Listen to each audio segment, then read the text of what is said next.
Bonjour Philippe de Haas. Bonjour Christine. Nous allons passer l'année tennistique en revue. Alors, quand on pense tennis 2021, on pense forcément à Novak Djokovic. On pense à quelques défaites, on pense surtout à de grandes victoires. Il a gagné 3 tournois de Grand Chelem. Cet homme-là, c'est peut-être le sportif de l'année multisport, mais en tout cas, ce qu'il a fait est phénoménal. Phénoménal. Alors on pense à Djokovic, mais on peut aussi penser à toute la jeune génération, on y reviendra plus tard. Effectivement, il reste en absence de Federer, qui à 40 ans semble souffrir de plus en plus, et en l'absence de Nadal depuis le mois d'août quand même. Il a été le meilleur joueur de tennis, en tous les cas en termes de résultats, il l'a prouvé. Après, on a vu aussi sa fragilité sur ce qui s'est passé aux Jeux Olympiques, ce qui s'est passé à l'US Open. Et quelque part, moi, ça m'a rassuré de voir, parce que tout le monde l'avait directement planifié, et en tous les cas, on avait anticipé ses victoires et ce 21e titre du Grand Chelem, et il a montré quand même que, comme les autres, il peut aussi un peu avoir certaines difficultés à gérer les émotions. Alors, il faut qu'il soit vraiment acculé pour que ça se passe. Mais effectivement, il reste quand même le grand favori pour battre ce fameux record de 21 titres du Grand Chelem. Rassurez-nous, comme tout le monde, vous avez prononcé les mots Grand Chelem calendaire pour la première fois de votre vie cette année et à plusieurs reprises. Oui, mais... Grand Chelem calendaire, il a été à un match de le faire. Oui, effectivement. Et avec en plus la possibilité de mettre la médaille d'or. Mais il ne l'a pas fait, et ce qui rend encore la course bien plus excitante. Si toutefois Federer revient, et si Nadal arrive à retrouver aussi sa meilleure forme. Donc il y a quand même des belles inconnues. Il a battu Nadal à Roland-Garros pour la 2e fois. Ça, c'est fort aussi. Ça fait partie de ce qu'il a fait de plus fort cette année, sans doute. Oui, mais Nadal était quand même vraiment diminué. Il avait déjà mal aux pieds, il s'était fait soigner. Puis un mois après, il se retire. Donc il l'a fait, mais ce n'était pas le Nadal dans les meilleures conditions non plus. Mais enfin, bon, voilà, il a quand même réussi à faire cette performance-là. Après, ça reste très ouvert pour l'année 2022 quand même, par rapport à la jeune génération qui pousse aussi. On l'a vu, Djokovic contre Zverev, ça fait 2 fois de suite qu'il tombe. Zverev qui monte en puissance, qui pourrait être un prétendant aussi. Donc ça reste ouvert. Novak Djokovic, il a 34 ans. Est-ce qu'il progresse toujours? On a l'impression que les meilleurs, ce sont les joueurs qui veulent toujours apprendre plus, qui veulent toujours faire mieux, même bien après 30 ans. C'est une très bonne question. Ça, quand on voit son jeu, on a l'impression qu'il joue toujours de la même façon. Moi, je pense qu'il a cette capacité à ne pas jouer moins bien certains jours. Ils jouent tous très très bien. Medvedev, Tsitsipas, Zverev, on l'a vu. Ils sont tous capables, à un moment donné, à élever leur niveau de jeu et à faire des performances incroyables. Prenons l'exemple de Zverev, par exemple. Il l'a fait aux Jeux Olympiques, il vient de le faire encore au Masters ici, mais il peut se trouver certaines semaines. Djokovic, il ne se trouve pas. C'est là où, pour moi, la différence est énorme. Alors, on sait qu'il a des capacités physiques incroyables. Mentalement, il est très, très fort. Il n'a pas de lacunes dans son jeu. Mais pour moi, sa grande force, c'est justement d'arriver à produire son meilleur tennis systématiquement dans toutes les compétitions qu'il joue. Et c'est ce qui le rend, je pense, au-dessus des autres. On aurait pu penser que sa défaite en finale de l'US Open allait le traumatiser, entre guillemets, pendant longtemps. Et manifestement, ce n'est pas le cas. Il a gagné Bercy dès qu'il est revenu. On a l'impression qu'il s'en est remis très vite. Oui, et ça, c'est encore une caractéristique des grands champions. C'est que malgré une grosse victoire ou des vilaines défaites, ils ont cette capacité de rebondir. On l'a vu avec Nadal et Federer de nombreuses fois, capables d'enchaîner les grands chelems comme ils le font. C'est juste dingue. Quand on voit...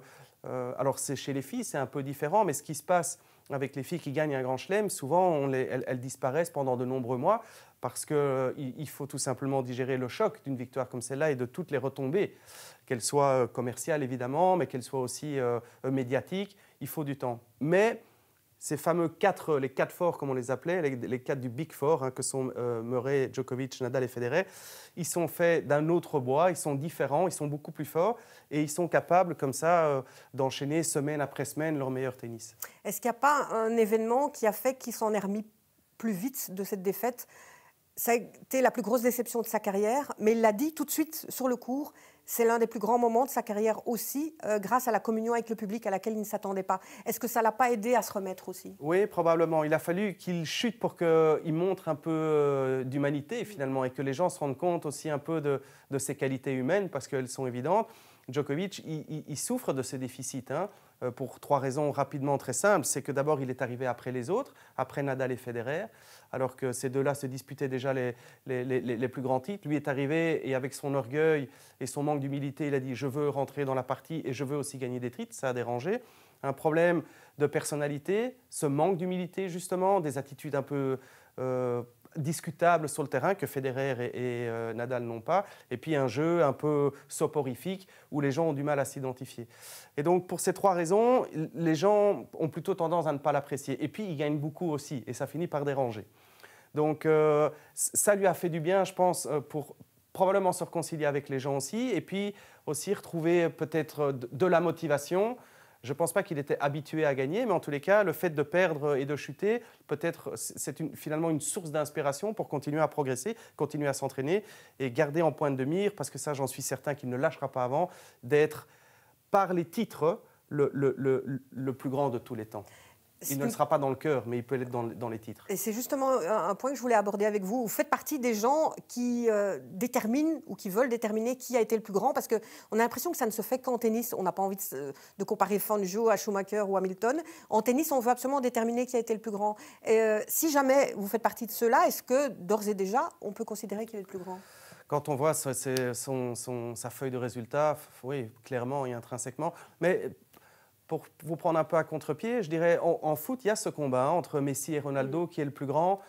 Avec Pelé. Oui, avec Est-ce qu'on compare Pelé à Messi ? Après, moi, je trouve que ce sont des comparaisons qui n'ont pas lieu d'être. Ça n'a aucun intérêt. Ils sont tous incroyables et ils sont tous différents. Après, je pense que c'est l'émotion qui fait qu'on va se connecter avec l'un ou avec l'autre parce qu'on s'identifie plus avec l'un ou avec l'autre.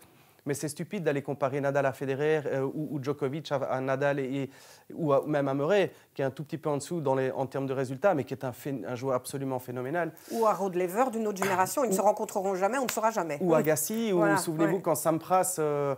mais revenons dans le temps. Le tennis a commencé à se développer grâce à Borg, et puis il y a eu McEnroe. Après, un petit creux, puis Sampras est arrivé. On s'est dit Sampras, il était incroyable. Enfin, j'ai oublié Jimmy Connors dans la génération. Puis Pete Sampras est arrivé. Après Pete Sampras, 13 titres. On s'est dit, mais qui va battre ça? Boum, Federer arrive, Djokovic, Nadal. Et puis après, Alcaraz peut-être. Alcaraz qui a 18 ans, on en parlera tout à l'heure. Voilà, et il faut se nourrir de ces générations qui montent et qui apportent quelque chose de différent et qui touchent des générations différentes aussi. Il s'est passé beaucoup de choses et pas toujours du positif pour les autres membres du Big Four, pour autant que le Big Four existe encore, mais on sait ce que ça veut dire, le Big Four. Roger Federer, il a raison de vouloir absolument se battre pour revenir, pour finir sa carrière sur le court, parce que je pense que c'est ça. Là, s'il l'arrête maintenant, il termine sur un 6-0 encaissé à Wimbledon, il n'a pas envie. Vous comprenez cette volonté de pouvoir dire au revoir ? Ah, oui, je la comprends absolument. Et je lisais un article là dernièrement où il disait je pense que partir, à un moment donné, il se fait à l'idée, mais il ne veut pas partir comme ça. Il a tellement donné, il a tellement apporté. Et c'est, dans le message, dans l'article, c'était vraiment j'ai besoin de dire au revoir, j'ai besoin de dire merci. Et je veux surtout que les gens ne retiennent pas ça de moi. Alors qu'on sait très bien que s'il y a une chose qu'on ne va pas retenir, c'est ce 6-0. C'est tout le reste. Et tout ce qu'il a apporté dans le jeu et toutes les centaines de matchs qu'il a gagnés et la façon dont il les a gagnés. Federer restera une icône de ce sport et ce n'est pas le 6-0 qui fera. Maintenant, je pense aussi que c'est toujours, et c'est aussi la caractéristique de ces grands champions, d'avoir un orgueil qui doit être nourri. Et c'est pas facile. Je pense qu'ils cherchent. C'est pas facile de couper, pour faire simple. C'est pas facile de dire j'arrête et je rentre dans une vie normale, parce que leur vie est anormale depuis des années et des années, et que c'est très difficile de raccrocher. Je pense qu'il y a ce côté-là aussi, de vouloir rester finalement un peu au centre de l'attention. Mais c'est dur de voir qu'il n'y arrive pas pour le moment. C'est dur pour ses supporters, c'est dur pour le tennis. On a envie de le voir gagner des grands matchs encore, mais on n'est pas sûr que ça arrivera. Non, mais après, alors moi, je le vois un peu différemment. Depuis 15 ans, plus ou moins 15 ans, Nadal, Federer et Djokovic, et un peu Murray aussi, se partagent tous les titres. Et donc, je trouve que ça fait de l'ombre à cette nouvelle génération qui arrive. Et cette nouvelle génération, elle est incroyable. Pêle-mêle, moins de 22 ans, Ruud, Auger-Aliassime, Sinner, les deux finalistes de la Young Generation, donc Korda, Alcaraz, l'Italien Musetti, voilà, 6, 23 ans, Tsitsipas, Tiafoe, je veux dire ces gars-là. J'ai l'impression qu'ils ont encore fait plus d'ombre à ceux qui sont un petit peu plus âgés, parce que les jeunes, on peut penser qu'ils vont en gagner. La génération Dimitrov, la génération de David Goffin, Oui. Thiem, à la limite. Oui, bien sûr. Ce sont des générations perdues à cause, avec plein de guillemets, du Big Four. À cause de cette... Ouais. C'est tout à fait juste. Et donc, moi, j'ai envie de dire maintenant, les gars, il faut laisser la place, quoi. Il faut laisser la place à cette génération qui est absolument incroyable. Medvedev, qui est numéro 2 mondial, avec un jeu un peu spécifique, il a une personnalité, il a du caractère, il apporte quelque chose d'incroyable sur un terrain de tennis. Et il faut maintenant que les gens se disent, OK, c'est pas parce qu'on gagne 1 titre ou 2 titres de Grand Chelem par an qu'il faut banaliser. C'est absolument incroyable comme performance. Et ces gars-là, ils sont incroyables.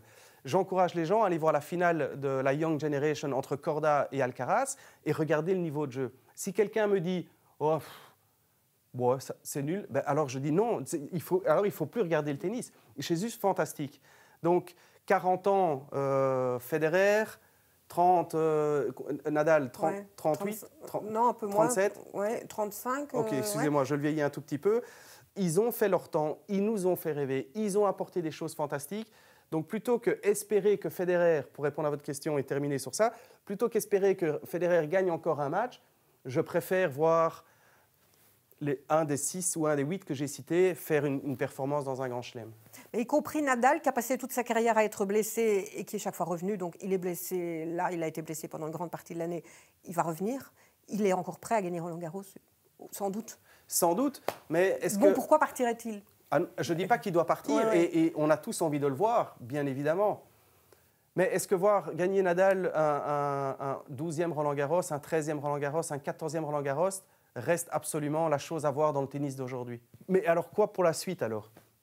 Donc, il faut continuer à se focaliser sur la performance de ces grands-là, mais moi, je suis vraiment le gars qui dit maintenant, il y a autre chose en dessous, il se passe des choses incroyables en dessous, et il faut les porter. Et c'est d'ailleurs ce que la WTA ne fait pas avec cette jeune génération, parce qu'il y a une dizaine de filles moins de 20 ans qui jouent très très bien, mais on ne les voit pas, on ne les connaît pas, on ne les nomme pas, parce que la WTA continue à s'acharner à capitaliser sur l'image d'une Serena Williams. Mais chez les garçons, l'ATP fait un travail plus intéressant au niveau du développement des joueurs et du marketing, avec cette New Generation. Eh bien, les voir jouer, ça procure des émotions incroyables aussi. C'est ça mon message. Malgré tout, j'ai envie d'encore parler d'un membre du Big Four, c'est Andy Murray. Il pourrait aussi partir, il devrait peut-être aussi partir, on ne sait pas. Mais ce qui fait sa force, l'admiration. L'admiration, absolument, oui. Pour moi, on a l'impression qu'il retrouve de nouveaux supporters, parce que les gens découvrent Murray alors qu'il a sa carrière derrière lui. Moi, personnellement, c'est vraiment un des gars que je préfère, par cette personnalité et cette capacité de refuser la défaite. Alors, c'est des attitudes un peu curieuses. De temps en temps, on le voit, il se révolte, il n'est pas toujours très aimable avec son team, etc. Mais il y a là, dans cette façon de faire, un message fort, quoi. Et aujourd'hui, avec sa hanche en plastique, ses nombreux titres, sa popularité et la fortune qu'il a, il garde les mains dans le cambouis juste pour le plaisir du jeu, parce qu'il veut gagner des matchs. Et je trouve que c'est absolument magnifique. Mais ça reste aussi un tout petit peu, je ne vais pas utiliser le mot peut-être pathétique, c'est peut-être un peu trop violent comme mot, mais on voit Nadal qui a plus de pieds, on voit Federer qui, on ne sait plus Murray qui a sa hanche en plastique. Je veux dire, ok, ils peuvent, accrochez-vous les gars, c'est très très bien, mais à un moment donné, il n'y a pas de souci si vous partez aussi. Pour moi, je ne vois pas ça comme un problème avec de nouveau ce qui arrive en dessous. Et bien justement, on va parler de ceux qui arrivent en dessous. Tsitsipas, Zverev, Medvedev.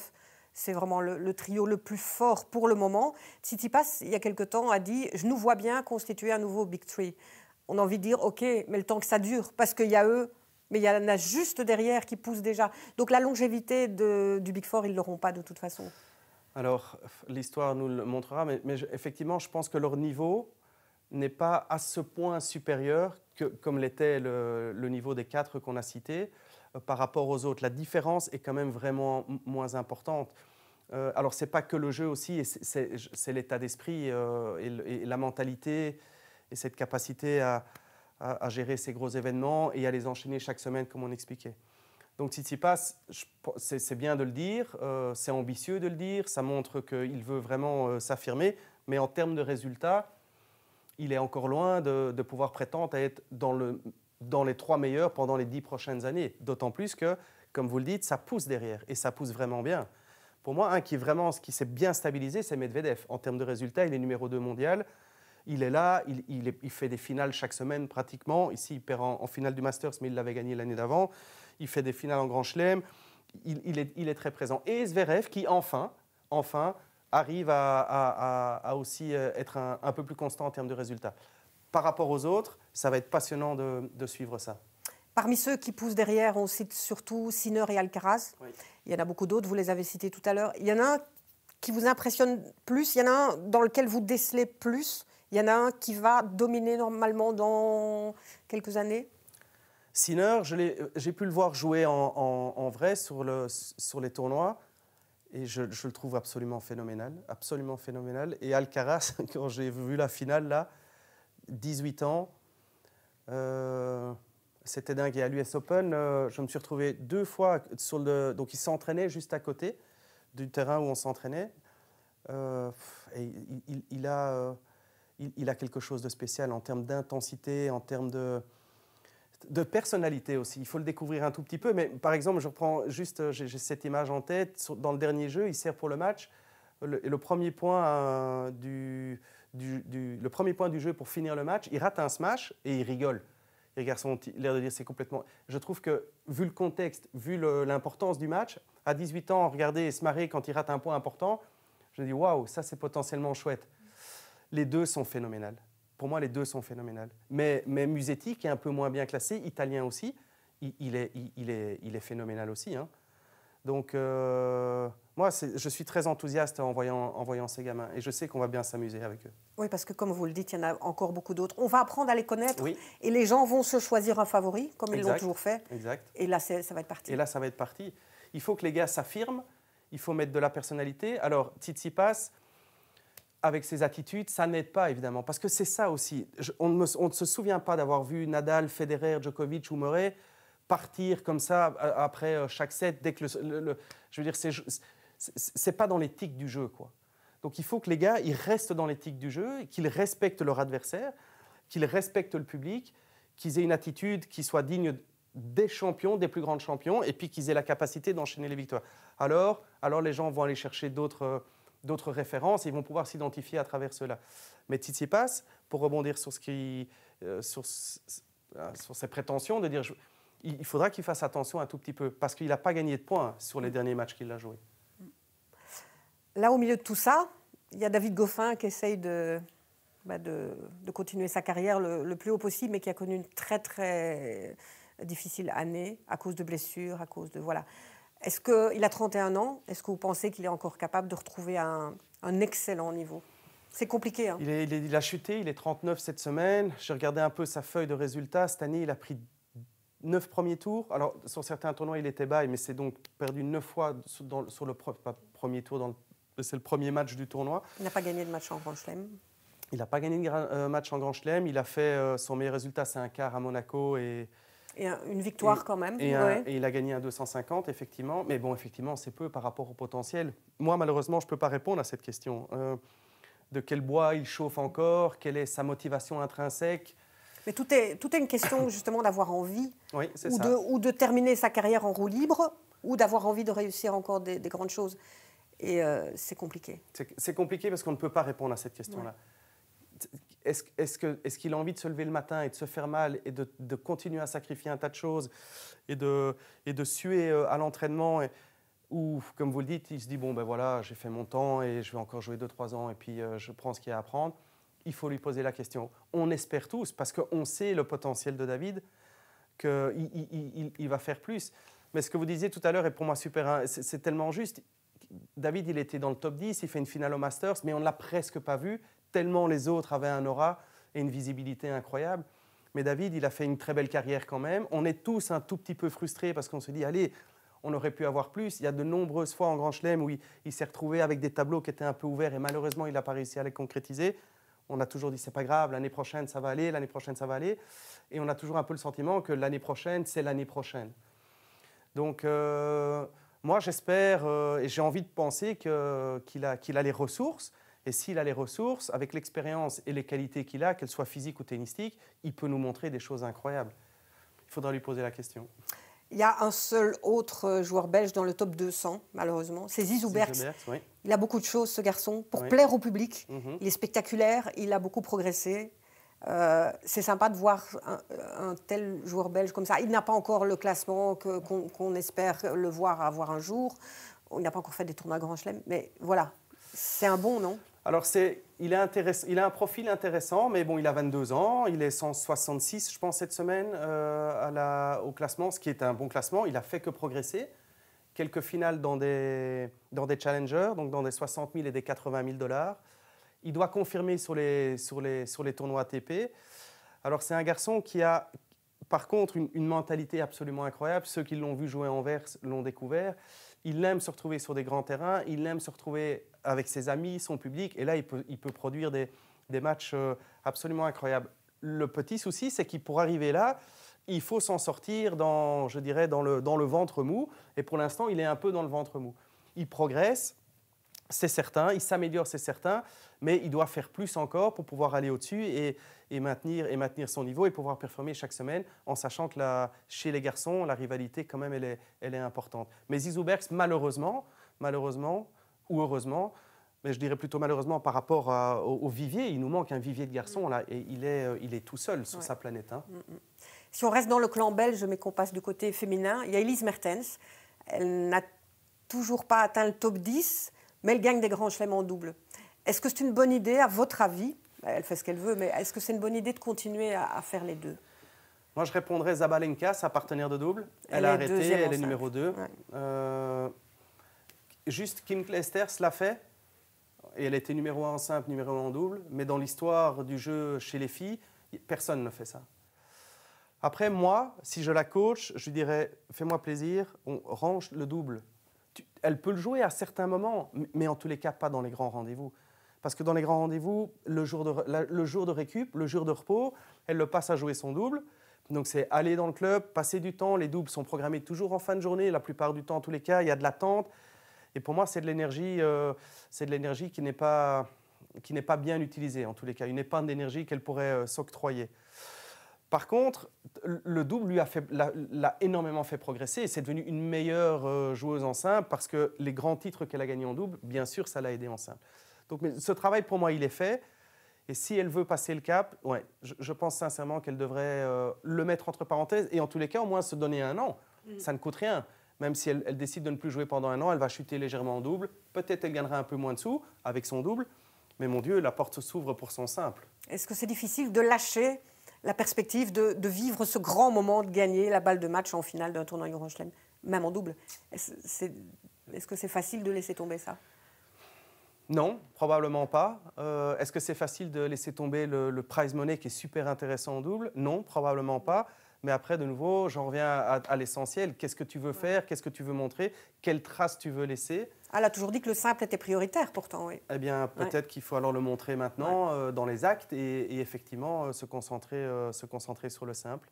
Il y a 4 Belges dans le top 100 et parmi ces 4 Belges, il y a Marina Zanevska. Alors, il faut être honnête, elle avait un petit peu disparu de la circulation pour le grand public et on ne pensait pas qu'on la reverrait un jour à ce niveau-là. Qu'est-ce qui est arrivé cette année pour qu'elle gagne des tournois? Elle a gagné un tournoi, pour qu'elle progresse à ce point, pour qu'elle soit là. Vous avez été son entraîneur, donc vous la connaissez particulièrement bien. Ah oui, très très bien, Marina. C'est une longue histoire. Je la revois encore ce midi, donc pour vous dire si je la croise encore. C'est d'abord une belle leçon d'abnégation, de courage, de volonté, de détermination. Vous pouvez mettre ce que vous voulez comme mot là derrière. C'est juste une histoire fantastique, parce qu'effectivement, elle avait disparu un tout petit peu des tablettes. Et je pense qu'il y a l'année passée, elle était 250 ou 280. Alors, elle a, dans l'histoire de son ranking, elle a souvent été proche de rentrer dans les 100. Moi, quand j'ai arrêté de travailler avec elle, elle était plus que proche, elle était 105. Et puis, de nouveau, l'ascenseur dans l'autre sens, malheureusement. Alors, qu'est-ce qui fait qu'aujourd'hui, elle est là? Je pense que Dame Nature a fait son travail. Elle a 28 ans. Moins d'attente, un peu moins de... Parce que c'est une fille qui a... Alors, elle a toujours eu le jeu, et elle le montre maintenant. Donc, le problème n'a jamais été tennistiquement, mais elle a toujours été blessée et très fragile. Donc physiquement fragile et mentalement fragile aussi. Donc c'est difficile de faire du haut niveau quand on ne sait que jouer au tennis. Malheureusement, les deux choses les plus importantes, jusqu'à ici, cette année, alors elle est toujours un peu blessée, mais en tous les cas, mentalement, c'est une autre joueuse. Et je pense que c'est ça qui a fait la différence. C'est sa gestion de sa carrière et puis tout simplement avoir la capacité de prendre un peu de recul et de prendre conscience que ça reste qu'un match de tennis, etc. etc. Voilà, je rends hommage à Geoffroy Verstraeten aussi, qui depuis 10 ans la coach et ne l'a pas laissé tomber. Et il aurait pu aussi se décourager plus d'une fois, il ne l'a pas fait. Donc c'est un beau travail, d'équipe et en tous les cas, il véhicule, je trouve, des très très belles valeurs derrière ces beaux résultats. Et elle n'est pas encore au sommet, elle a encore de la marge? Oui, elle a de la marge, bien sûr. Quand on est 80 ou elle est 84, je pense, on peut être 75. Hein, et puis si on est 75, on peut être 68, etc., etc. Après, monter dans les 20, probablement pas. Mais en tous les cas, moi, ce que je lui souhaite, c'est de se maintenir là. Donc d'être épargnée par les blessures, de se maintenir là. Et elle pourra enfin gagner un peu d'argent parce qu'elle n'a fait qu'en perdre depuis 10 ans. Quoi. Donc voilà, une belle histoire. Belge. Belge, oui, oui. Vous avez coaché une joueuse britannique qui s'appelle Emma Raducanu. Alors là, c'est la sensation de l'année. Oui. On croyait que Djokovic marquerait l'histoire à l'US Open. C'est elle qui a marqué l'histoire. Elle est sortie des qualifications, elle a gagné 10 matchs et elle a gagné l'US Open. Cette fille, elle est incroyable. Vous avez été surpris, oui, comme tout le monde, je suppose, même si vous la connaissez, ce qu'elle a fait, c'est incroyable. Si vous me trouvez quelqu'un qui n'a pas été surpris par son parcours, je serais content de lui serrer la main. Oui, surpris, évidemment. Moi, je me souviens à l'US Open, encore au dernier tour des qualifs, elle jouait Sherif, une Égyptienne, et je lui ai envoyé un petit texto en disant, parce qu'elle ne connaît pas les filles, c'est ça qui est dingue, elle arrive sur le circuit. Oui, elle a 18 ans, elle est sortie de l'école ici en juin, et donc je me souviens lui avoir envoyé un message, et dans ma tête, je me dis, tiens, si elle se qualifie, ce sera quand même déjà juste incroyable. Elle gagne le match, elle se qualifie, et puis 2 semaines après, elle gagne le tournoi. C'est l'exploit de l'année chez les filles, clairement. Après, voilà, on sait que chez les filles, ce n'est pas comme chez les garçons. Les 12 dernières gagnantes en Grand Chelem à Roland, c'est 12 filles différentes. Et ici, on voit, après avoir gagné l'US, ça ne s'est pas bien passé à Indian Wells, mais c'est logique. Elle a été à Cluj en Roumanie, elle perd contre l'Ukrainienne, ça va me revenir, elle perd 2e tour.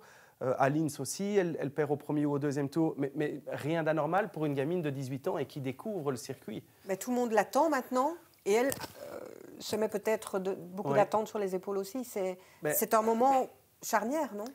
À juste titre, sa vie a complètement changé en termes de notoriété et sur le plan financier aussi, il faut le dire. Je veux dire, elle s'est mise à l'abri. Alors que rien n'a commencé. C'est juste vraiment une histoire qui est surréaliste. Donc, la question, c'est de savoir, est-ce que c'est bien de l'avoir gagnée comme elle l'a fait? Est-ce que c'était pas quand même un peu trop tôt? Alors oui, parce qu'elle a marqué l'histoire. Et moi, je dis toujours que plutôt qu'un classement, il faut ramener des titres, il faut ramener des coupes, et parce que c'est comme ça qu'on marque l'histoire du jeu. Elle a marqué l'histoire du jeu. Est-ce qu'il lui faudra 1 an ou 2 pour digérer? Probablement. Est-ce qu'elle va en regagner? Oui, probablement. Tout de suite, je ne pense pas. Mais de nouveau, il faut lui donner du temps, il faut lui donner de l'espace, et il faut lui donner du temps pour découvrir les filles, bien sûr, découvrir le circuit aussi, mais lui l'autoriser à perdre des matchs de tennis, quoi.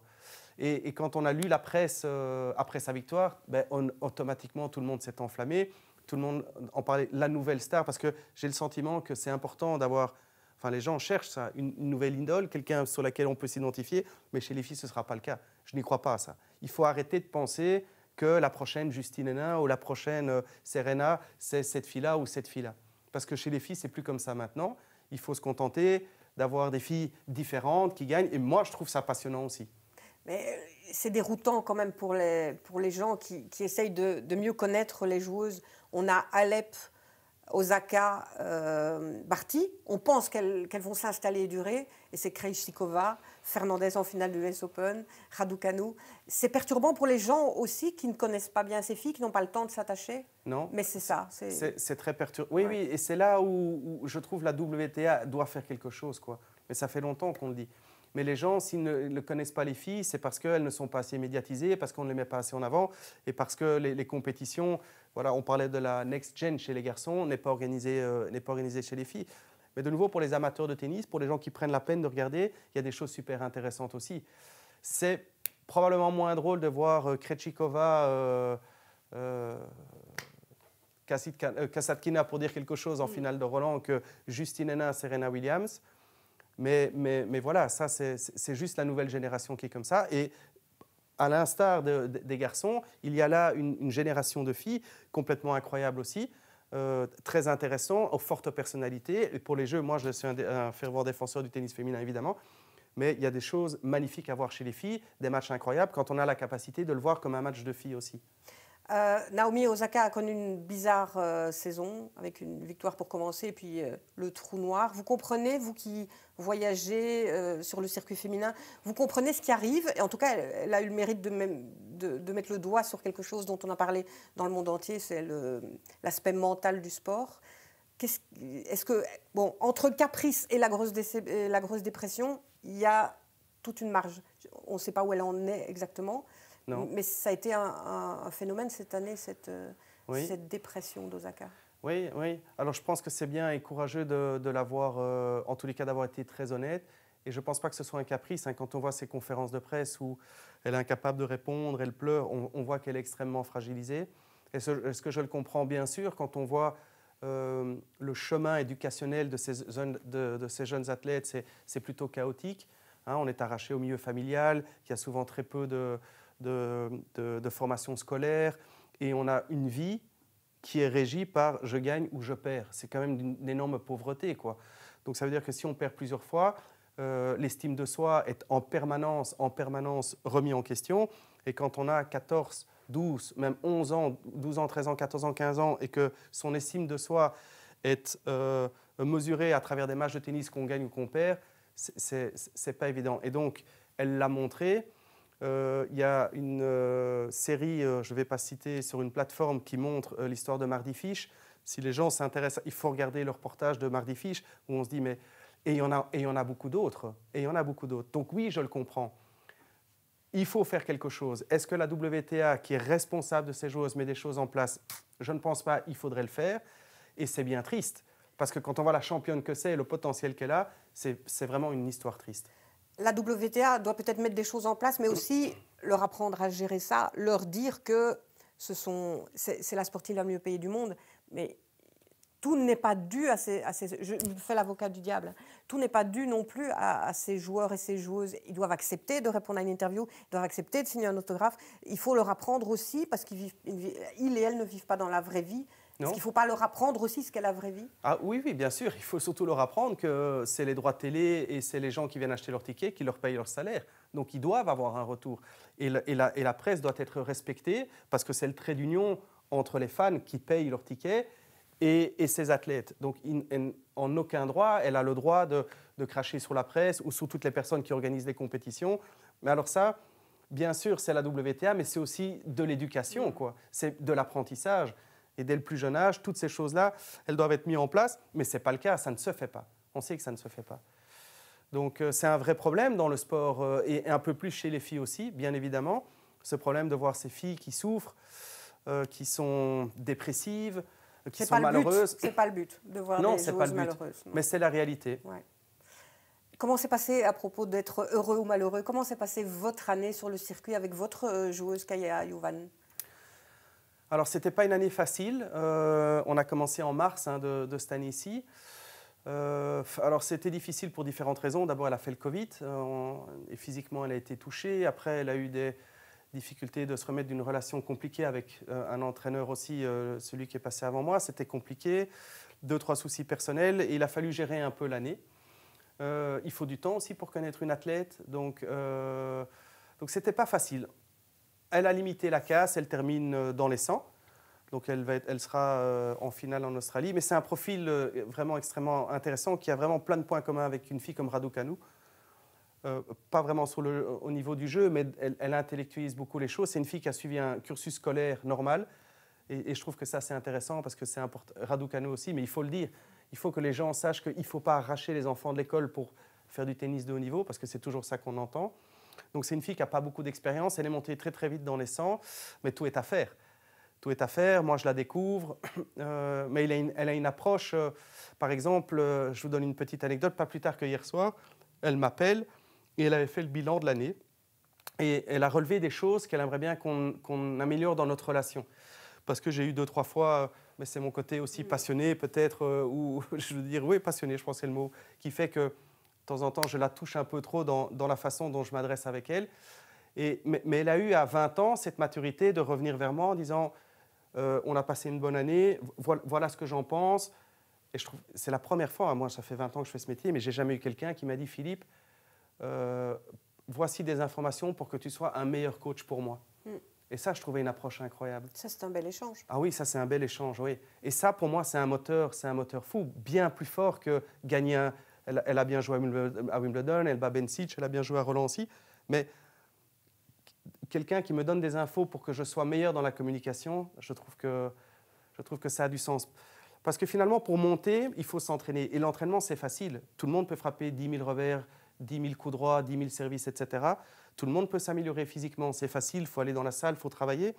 Mais l'état d'esprit pour être meilleur, se remettre en question, réfléchir à une meilleure relation avec son entraîneur, ça ne s'apprend pas. Et cette gamine, c'est pour ça que je suis très, très, très impatient de commencer 2022. Cette gamine, elle a une approche qui me montre qu'en fait, elle a une obsession, c'est d'être une excellente joueuse de tennis. Est-ce que elle et vous avez passé une année plus ou moins normale malgré le Covid? Est-ce que le tennis semble être un sport plus protégé que les autres? Est-ce que votre année a été plus ou moins normale? Elle a pu jouer, donc elle a pu gagner sa vie. Moi aussi, on a pu travailler. Donc, je dirais oui. Après, sur les tournois, ce n'est pas drôle parce qu'on est testé toutes les 48 heures, parce qu'il n'y a pas de public. Parce que, alors maintenant, ça va un peu mieux sur la fin de l'année, mais souvent, Wimbledon, par exemple, c'était une catastrophe cette année. Je vous explique juste en 2 mots.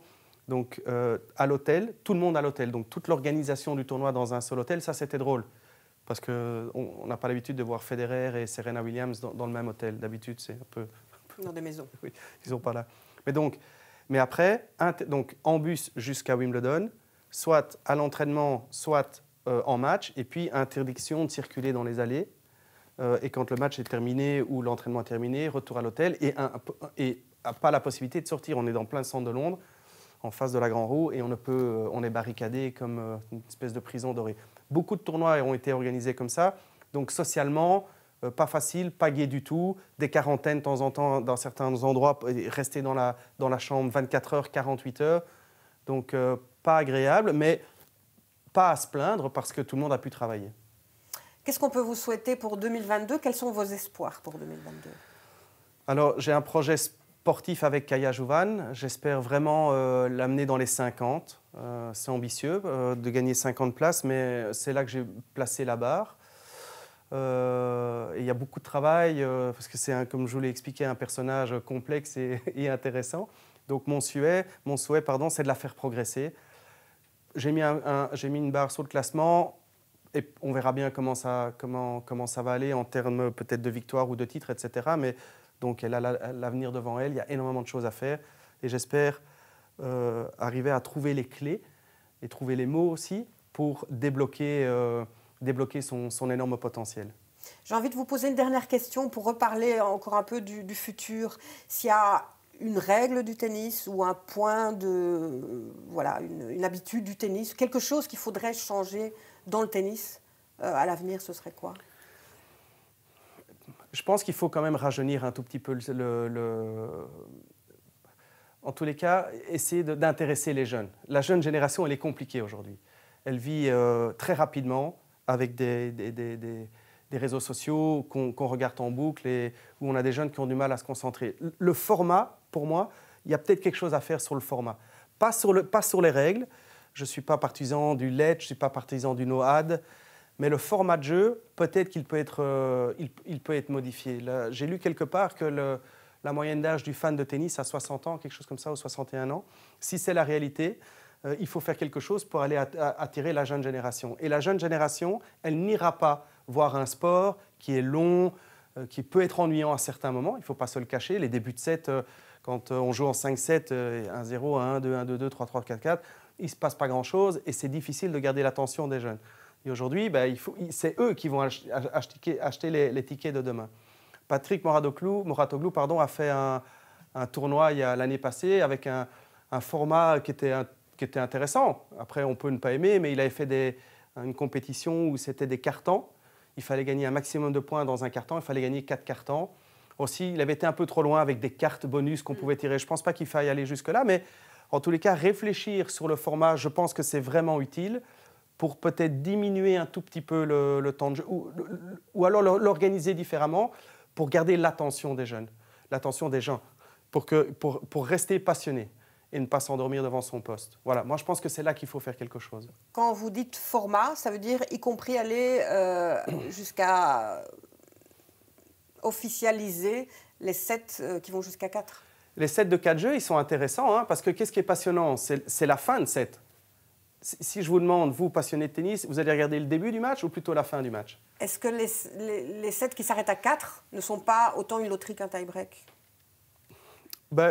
Parce que je ne pense pas. Non. Je ne pense pas, parce que s'ils font gagner 3, donc au meilleur des 5, ce n'est pas au petit bonheur la chance. Ce sera toujours le meilleur, je pense, qui prendra le dessus sur l'autre. Et l'avantage de faire ce format en 4 jeux, c'est que c'est très... En fait, chaque point est important. Dès le début, on perd son premier jeu de service. Si on fait premier à 4, c'est déjà un problème, quoi. Pas si c'est premier à 6. Et donc, c'est peut-être une réflexion à avoir de nouveau pour accélérer le jeu et le rendre un peu plus excitant à regarder. Et quand vous parlez du format, vous pensez aussi au match en 5-7? Je pense, oui, je pense. Enfin, après, il ne faut pas dénaturer le jeu. Le jeu, il a son histoire à travers ces matchs en 5-7 aussi. Les grands matchs dont on se souvient sont tous en 5-7. Tous en 5-7, oui. Mais de nouveau, c'est notre génération à nous. Nous, on a eu l'habitude de ça, on a été nourris à ça, on a grandi en voyant ça. Mes enfants, elles n'ont jamais vu un match en 5-7. Elles ont 10 et 12 ans. Et si je les amène sur un tournoi de Grand Chelem et je leur demande de regarder un match en 5-7, je ne pense pas qu'elles vont tenir le coup. Par contre, si je leur dis le match va durer maximum 90 minutes, peut-être que j'aurai plus facile à garder leur attention.